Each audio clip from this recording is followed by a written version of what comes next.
अल्लाह के नबी अलैहिस्सलातु वस्सलाम से किसी ने पूछा, किसी सहाबी ने, कि अल्लाह के नबी जानवर ज़िबा करते हैं, क्या फ़ायदा है, इसके बदले हमें क्या मिलेगा? तो अल्लाह के नबी अलैहिस्सलाम ने फरमाया कि जानवर के बदन पर जो बाल है, हर एक बाल के बदले एक नेकी मिलेगी। और मेंढा या भेड़ हो तो उसके बदन पर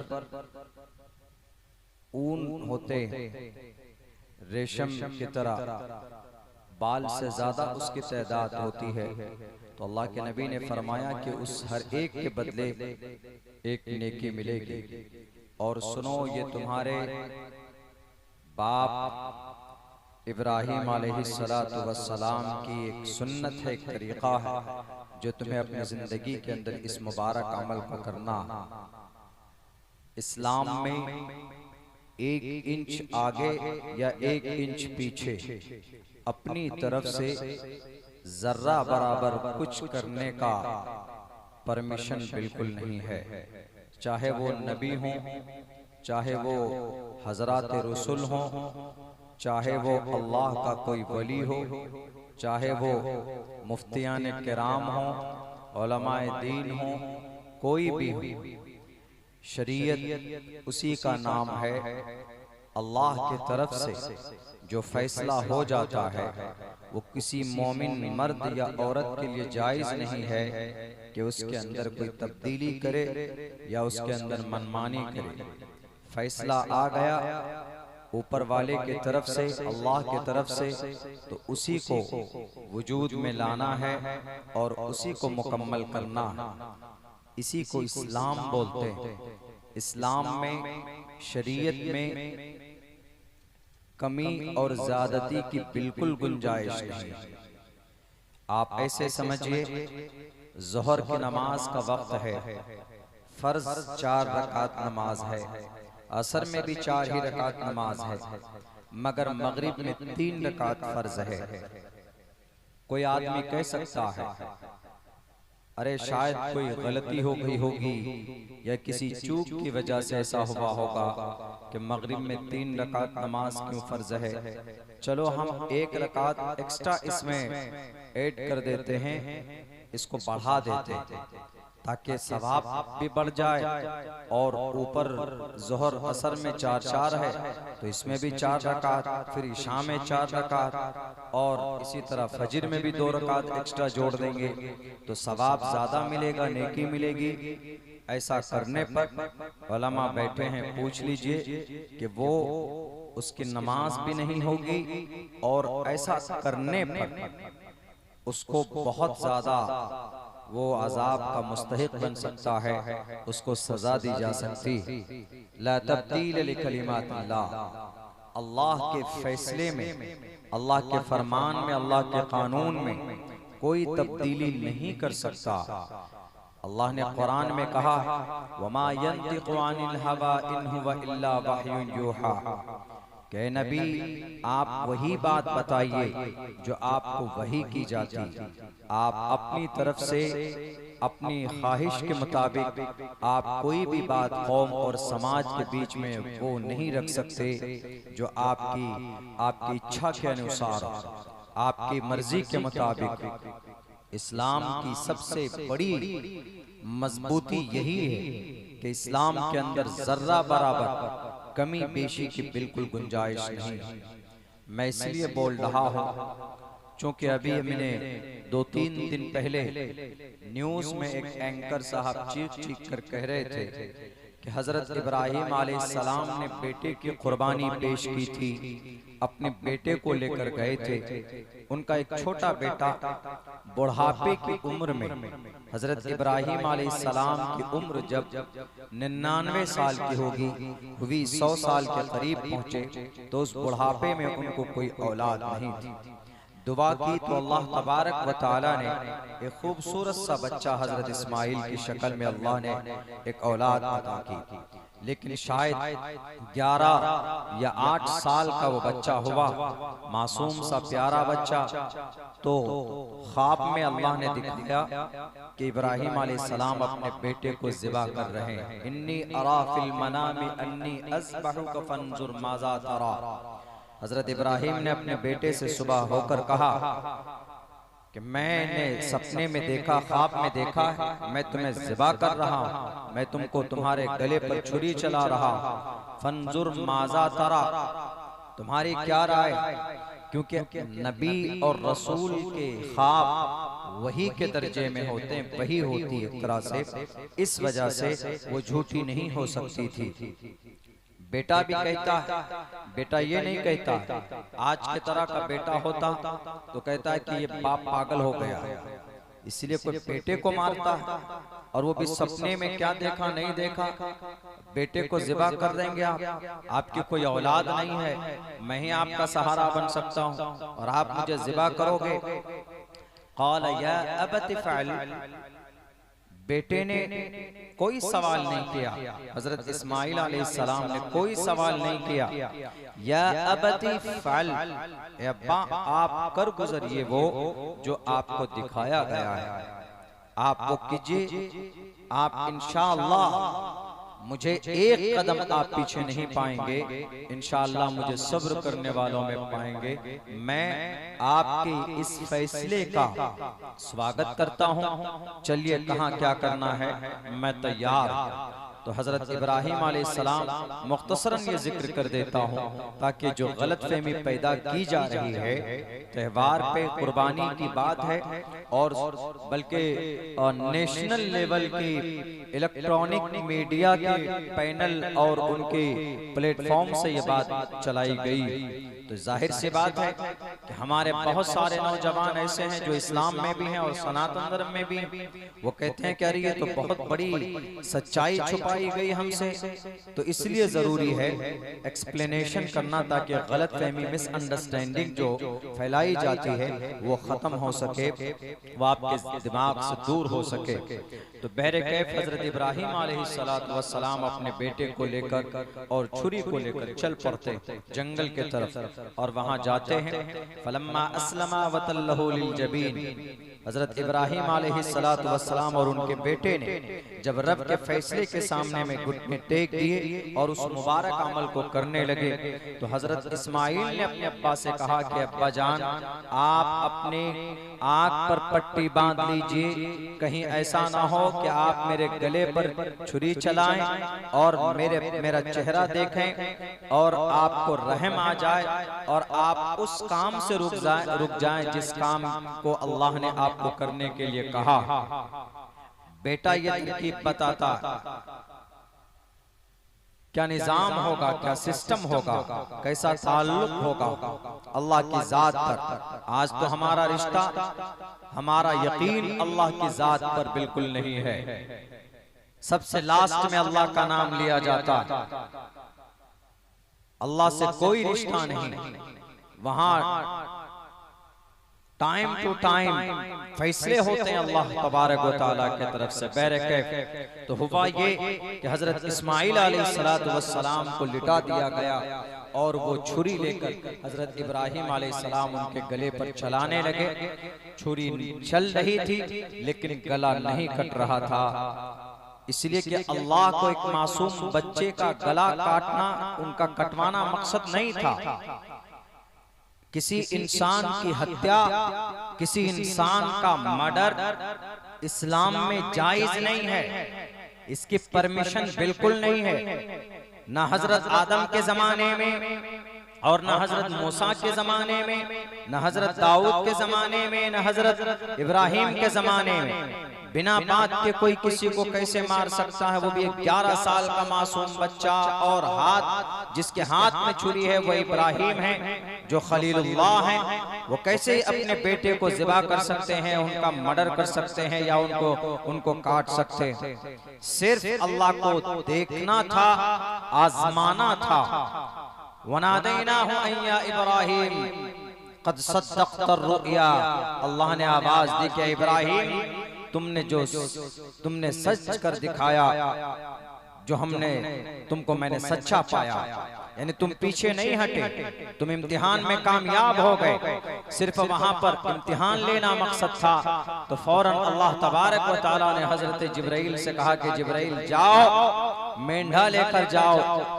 अल्लाह तबारक व तआला ने हजरत जिब्राइल को भेजा मेंढा लेकर, और फिर उसकी कुर्बानी हजरत इस्माइल को हटाकर फौरन उस मेंढे को रखा गया और उसके गले में फिर छुरी चले और फिर उसकी कुर्बानी दी गई। तब से लेकर कयामत तक इस्लाम में यह ऑर्डर रहेगा कि जानवर की कुर्बानी, बकरे की कुर्बानी पेश करें। कुर्बानी अल्लाह को पसंद है। अल्लाह कुर्बानी का एक कतरा खून जमीन पर, कुर्बानी का खून का कतरा जमीन पर गिरने से पहले पहले वो अल्लाह के दरबार में कबूल हो जाता। ये मुबारक अमल हर साल मुसलमान करते हैं। मांस गोश्त खाने के लिए नहीं करते, कुर्बानी गोश्त खाने के लिए नहीं है। नहीं यनालुल्लाह लुहुमुहा वला दिमाउहा वलाकिन यनालुहु तक़वा मिनकुम। ये सिर्फ आपकी नीयत, ये सिर्फ आपका तक़वा देखा जाता है, वरना अल्लाह के पास न तो उस जानवर की हड्डी पहुंचती है, न तो उसका कोई मांस का कोई हिस्सा पहुंचता है, न उसका गोश्त पहुंचता। आपकी नीयत स्वीकार होती है, आपकी नीयत एक्सेप्टेबल होती है। आपकी नीयत किस दर्जे की मेरे भाइयों, तो पता है मीडिया में क्या कहा गया कि हजरत इब्राहिम ने तो बेटे की कुर्बानी की।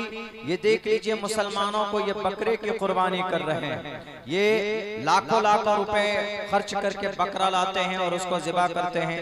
अगर इतनी मोहब्बत है हजरत इब्राहिम से तो एक एक बेटे की कुर्बानी पेश करो।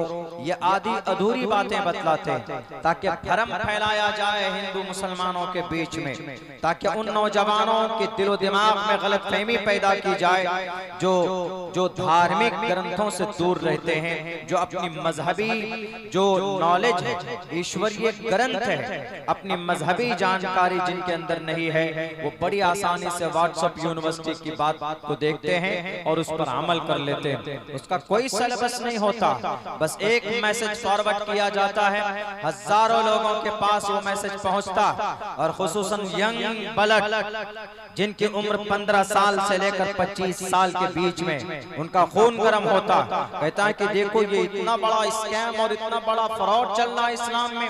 वहाँ तो इब्राहिम अपने बेटे की कुर्बानी दे रहे हैं और यहाँ पर आजकल का मुसलमान बकरे की कुर्बानी दे रहा है या और दूसरे जानवरों की कुर्बानी दे रहा है। इसीलिए कैसे हो सकता, ये तो खिलाफ है, कुरान के खिलाफ है, शरीयत के खिलाफ। ऐसा नहीं है, इस्लाम के अंदर राय के दाने के बराबर भी शरीयत के खिलाफ किसी फरमान को करने की परमिशन किसी को भी नहीं है, किसी को भी नहीं है। कुरान ने जो कह दिया, शरीयत ने जो कह दिया सो कह दिया। वमा कान लिमुमिनिन वला मुमिनतिन इज़ा क़ज़ल्लाहु व रसूलुहु, अल्लाह और उसके रसूल का जब फैसला हो जाता है तो किसी मोमिन मर्द औरत के लिए जायज नहीं है कि उसके अंदर जर्रा बराबर तब्दीली कर सके। तो इसलिए इस मुबारक अमल को मुसलमान करता है तो उसकी बैकग्राउंड कुछ इस तरह का है, इस तरह के वाक़यात हैं जिसकी वजह से आज मुसलमान उसको करते हैं। वो अपने अब्बा अपने हजरत इब्राहिम अलैहिस्सलाम की सुन्नत को जिंदा करते हैं, बाकी कुछ और नहीं होता। और इस मुबारक महीने में इस्लामी कैलेंडर के एतबार से ये महीना बिल्कुल आखिर महीना है। इसके बाद जो महीना आने वाला है वो मुहर्रम का महीना है, जो साल का इस्लामी कैलेंडर के एतबार से सबसे पहला महीना होता है, मुहर्रम का महीना। ये इस्लाम में दो ही त्योहार, एक ईद है और एक बकरीद। ईद दोनों ईद, ईदैन जिसको बोलते हैं, एक ईद और एक ईद उल अज़हा। ये कुर्बानी की ईद है, कुर्बानी देते हैं, इसमें जानवर की कुर्बानी होती है।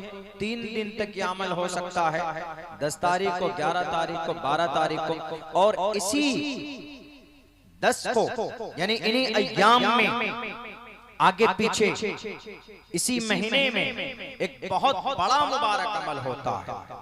अरकान इस्लाम में वो अमल है, यानी इस्लाम के जो अरकान है 5 चीजों में से उनमें एक चीज है, वो क्या? हज है। हज पिलग्रिमेज टू मक्का, हज जाते हैं हमारे हुज्जाज किराम। इस बार तो शायद भारत से तकरीबन 35 या 50 हजार हाजी वापस आए हैं, उनको नहीं पहुंचने दिया गया किसी टेक्निकल फॉल्ट की वजह से, किसी परेशानी में आइंदा साल के लिए उनको वो किया गया। हज करने जाते हैं, ये हज फर्ज है मालदार लोगों पर। हमारे हिंदू भाई भी करते हैं, अलग बात है कि वो किसी और कंट्री में नहीं जाते, भारत में ही करते हैं। मुसलमान जैसे हज करता है, हिंदू भाई भी तीर्थ यात्रा करते हैं। तीर्थ यात्रा में कहीं बाबू धाम जाते हैं, कोई देवघर जाते हैं, अलग अलग तरह के सफर करके जाते हैं। कुछ लोग पैदल जाते हैं, उनका एक तीर्थ यात्रा होता है। हज में इनके तीर्थ यात्रा में भी तकरीबन 2 ही कपड़े पहने जाते हैं, और हज में एहराम के भी 2 कपड़े। तीर्थ यात्रा में नंगे पांव जाने की परमिशन है, बेहतर जूते पहनकर नहीं जा सकते, चप्पल पहनकर जाएं। और हज में भी जो हमारे हाजी लोग जाते हैं तो एहराम के जो कपड़े हैं वो 2 चादर सफेद कलर के होते हैं, बिना सिले हुए, और सर पर टोपी भी नहीं होती, और पैर में चप्पल, हवाई चप्पल। आप बेहतर बूट नहीं पहन सकते, वहां पर इस्तेमाल नहीं कर सकते, आप खुशबू इस्तेमाल नहीं कर सकते, यानी आप ब्यूटी हैंडसमनेस की कोई चीज आप इस्तेमाल नहीं कर सकते। आपको सिंपल रहना है, साधारण। तो हिंदू भाई तीर्थ यात्रा में जाते हैं, मुसलमान हज में जाते हैं, इस अमल को करते हैं। मुसलमान तो काबतुल्लाह में जाता है, शहर मक्का में जो काबतुल्लाह है वहां पर जाते हैं, तवाफ करते हैं। बहुत सारे हिंदू भाई कहते हैं, अरे मुसलमान हज करने जाता है, मुसलमान तवाफ करता है, तो व्हाट इज डिफरेंट, क्या फर्क है? हम हिंदू मंदिर में जाते हैं, हम किसी बुद्ध को अपना परमात्मा मानते हैं, ईश्वर मान लेते हैं, उसकी हम लोग पूजा करते हैं, इबादत करते हैं, भक्ति करते हैं। और आप लोग बोलते हैं कि हम लोग किसी मूर्ति की, किसी देवी देवता की पूजा नहीं करते, लेकिन आप लोग हज करने जाते हैं तो वहाँ काबतुल्लाह के इर्द गिर्द तवाफ करते हैं। तवाफ भी जरूरी है, तवाफ करते हैं, उनकी तरफ रुक करके नमाज पढ़ते हैं। बात तो वहीं आ जाती है।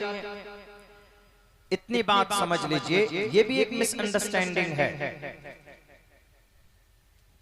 वहां पर काबतुल्लाह में जो लोग जाते हैं, तवाफ करते हैं, वो उसको काबतुल्लाह को एक निजाम, एक सिस्टम है, उसको सर्वशक्तिमान नहीं माना जाता, उसको अल्लाह का दर्जा नहीं दिया जाता, बल्कि अल्लाह के नबी ने ऐसा किया है, अल्लाह का ऑर्डर है। वो जो एक पत्थर है वहां पर, हजर असवद जिसको बोलते हैं, हजरत उमर फारूक रजी अल्लाह ताला अन्हु जब तवाफ करने के लिए पहुंचे तो हजर असवद के सामने खड़े होकर कहा कि हजर असवद तो एक पत्थर है, तुम्हारे अंदर नफा नुकसान पहुंचाने की ताकत नहीं है, हम तुम्हें सिर्फ इसलिए चूमते हैं, बोसा देते हैं क्योंकि हमने देखा है हमारे आखिरी नबी जनाब मोहम्मद रसूलुल्लाह सल्लल्लाहु अलैहि वसल्लम को ऐसा करते हुए, इसीलिए, वरना तू सिर्फ एक साधारण, एक मामूली पत्थर है, तुम्हारी कोई अहमियत और हैसियत इस एतबार से नहीं है कि तू नफा और नुकसान पहुंचा सकती। तो इससे बात वाज़ेह हो जाती है कि वहां काबतुल्लाह है, घर है, एक जिहद सिमत तय कर दी गई कि लोग उधर रुक करके नमाज पढ़ेंगे, वरना कोई दक्षिण की तरफ रुक करके नमाज पढ़ता, कोई पूर्व तरफ नमाज पढ़ता, कोई पश्चिम की तरफ नमाज करके पढ़ता। और देखिए वो जिहद बहुत इम्पोर्टेंटनेस खत्म हो जाती है। आप सफर में हैं, आप सफर में नमाज पढ़ रहे हैं, आपको मालूम है कि पश्चिम इधर है, रुख इधर है, काबतुल्लाह इधर है, लेकिन कभी ऐसा होता है कि आप वो सवारी घूम जाती है, आप उसमें घूम नहीं सकते, तो आप उसी हालत में नमाज पढ़ लीजिए। तो इससे पता चलता है कि मजबूरी की हालत में ये सिस्टम, ये निजाम जायज है, पढ़ सकते हैं, इसलिए कि अल्लाह हर तरफ है, अल्लाह हर जगह पर मौजूद है। जब भारत से एक बहुत बड़ा गुरु पहुंचे थे वहां काबतुल्लाह के पास ऐसे पैर करके बैठ गए। वहां शहर मक्का में काबतुल्लाह के तरफ रुक करके बैठे, पैर करके बैठे। तो किसी ने आकर के कहा, वो गालिबन ये गुरु नानक की बात, गुरु नानक से लोगों ने कहा कि गुरुजी आप इतने महान आदमी होकर, वो बहुत ज्यादा मुतासिर थे इस्लाम से और जनाब मोहम्मद रसूलुल्लाह सल्लल्लाहु अलैहि वसल्लम की पैदाइश की जगह से 650 साल पहले उनका जमाना था गुरु नानक का। तो गुरु नानक को मानते हैं सिख लोग। वो पहुंच गए वहां पर जाते हैं और वो पैर फैलाकर बैठ जाते हैं और अकीदत से काबतुल्लाह को देखते हैं। एक साहिब ने आकर कहा कि आप पैर नहीं कर सकते इस तरफ, इसलिए कि बेहुरमती हो रही है काबतुल्लाह की, और आप पैर हटा लीजिए। तो उन्होंने जवाब दिया, काबिले गौर है उनका ये जवाब। उन्होंने कहा कि अरे तुम मुझे किस लिए मना कर रहे हो कि ये बैतुल्लाह अल्लाह का घर है, इसलिए इधर पैर करने से रुक कर रहे, किधर करोगे? उन्होंने कहा कि आप पूरब कर लीजिए या आप इधर उत्तर कर लीजिए, दक्षिण कर लीजिए, ईस्ट वेस्ट किसी भी तरफ कर लीजिए, लेकिन बैतुल्लाह की तरफ मत कीजिए, बेहुरमती होती। उन्होंने कहा कि चलो मैंने दक्षिण तरफ कर लिया, लेकिन जरा बताओ अल्लाह क्या दक्षिण तरफ नहीं है? अल्लाह तो वहां पर भी, तो वहां तो अल्लाह की तौहीन, अल्लाह की बेहुरमती वहां पर भी हो रही। मुझे सिर्फ ये बताना मकसद था मेरा कि अल्लाह हर जगह पर है, कहीं पर भी ऐसा नहीं है। अगर हिंदू भाई किसी पेड़ के अंदर ये मानते हैं कि नहीं परमात्मा यहाँ पर है तो गलत है। न देवा मुरच्छलामया न कास्टे विदते देव न पाशान न मुर्नमय भावी देवस्तस्मादो भावी कारणम। न देवा मुरच्छलामया, जो परमात्मा होता है वो किसी अन्न के अंदर नहीं होता। कहां होता है? वो हर जगह होता है। परमात्मा आपके साथ, परमात्मा आपके घर में, परमात्मा आपके साथ खेत खलियान में, परमात्मा आपकी बॉडी में है, परमात्मा आपके सर से पैर तक है। परमात्मा आप कहीं पर भी छुप जाएं, जमीन के नीचे आप चले जाएं, परमात्मा वहां पर भी। इसी को अल्लाह तबारक व तआला ने कुरान करीम के अंदर कहा है, वनहनु अक़रबु इलैहि मिन हब्लिल वरीद, मैं तुम्हारे शहरग से भी ज्यादा करीब हूं। शहरग है, अगर वो कट जाए तो आदमी 2 सेकंड के अंदर खत्म हो जाता, इसलिए अल्लाह ने उससे तशबीह दी, मैं उससे भी ज्यादा करीब हूं। तुम्हारे बॉडी के अंदर में जो शहरग है, जो खून है, मैं वहां पर भी हूं। और तुम ये समझते हो अगर तुम गुनाह करते हो कि मेरा अल्लाह नहीं देख रहा है, मैं छुप कर गुनाह कर रहा हूं, मैं रातों की तारीकी में शराब पी रहा हूं, मैं चुपके चुपके रिश्ता करता हूं तो 2-2, 3-3 लाख रुपए तिलक में मांगता हूं, मेरा रब नहीं देख रहा है। गलत, रब सब देखता है। क्यों? इसलिए कि वह हर जगह पर है। किधर भी रुक कीजिए आप अगर खेत में है, जमीन में है, जंगल में है, मार्केट में है, अल्लाह वहां पर भी। मेरे सनातनी भाइयों, कोई भी गुनाह करने से पहले ये सोच लीजिए कि परमात्मा मुझे देख रहा, ईश्वर मुझे देख रहा। इसलिए कि ईश्वर ऐसा नहीं कि मंदिर के अंदर में शिव जी की मूर्ति है तो शिव जी मंदिर में है। दुर्गे माता की मूर्ति अगर किसी मंदिर में है या किसी घर के किसी हिस्से में मंदिर बनाकर हमने उसको रख लिया तो वहीं पर है, नहीं, बल्कि परमात्मा हर जगह पर है, ईश्वर हर जगह पर होता है। अल्लाह की जात ऐसी है जो कोई चीज उसको मुहीत नहीं कर सकती, उसको कंट्रोल में नहीं कर सकती। अंदन तमह प्राविशंति असंभवति मुपास्ति ततु भूय इव्युति तमोय संभूति अमृतः। वो तो हर जगह पर है, किसी एक जगह पर उसको मुक़य्यद कर देना कि नहीं इस पेड़ के अंदर, इस पेड़ के सामने में खड़े होकर पूजा प्रार्थना करेंगे तो इच्छाएं पूरी होंगी, यही परमात्मा है, गलत कॉन्सेप्ट, शास्त्र के खिलाफ हो जाएगा। या अगर कोई मुसलमान किसी मस्जिद में ही अल्लाह को मानता है कि बस मस्जिद में अल्लाह है, सजदा कर लो, अल्लाह से दुआ मांग लो, मस्जिद के बाहर अल्लाह नहीं है, बाहर झूठ बोलो, शराब पियो, बाहर सूद खाओ, धोखा दो, बेईमानी करो, चुगलखोरी करो, गीबत करो, नॉट अलाउड। ऐसा नहीं है। मस्जिद पवित्र तरीन जगह है, मस्जिद अल्लाह को पसंद है, वो जगह जो कि अल्लाह को 6 करोड़ 30 लाख मुरब्बा मील की धरती पर सबसे ज्यादा पसंदीदा कोई जगह है तो मस्जिद है। मस्जिद पवित्र तरीन जगह है, सजदे किए जाते हैं, रब के सामने मुकद्दस पेशानी को झुकाया जाता है। इसीलिए वो जगह वहां पर आदमी डरता। लेकिन इतनी बात सुन लीजिए, जो चीजें मस्जिद में जायज नहीं है, जो काम जो गुनाह करना, वो मस्जिद के बाहर भी जायज नहीं। मस्जिद में झूठ बोलना, मस्जिद के अंदर में खुराफाती बातें करना जायज नहीं है, तो बाहर भी जायज नहीं। मस्जिद में चोरी करना, गीबत करना, चुगलखोरी करना जायज नहीं है, तो मस्जिद के बाहर भी जायज नहीं।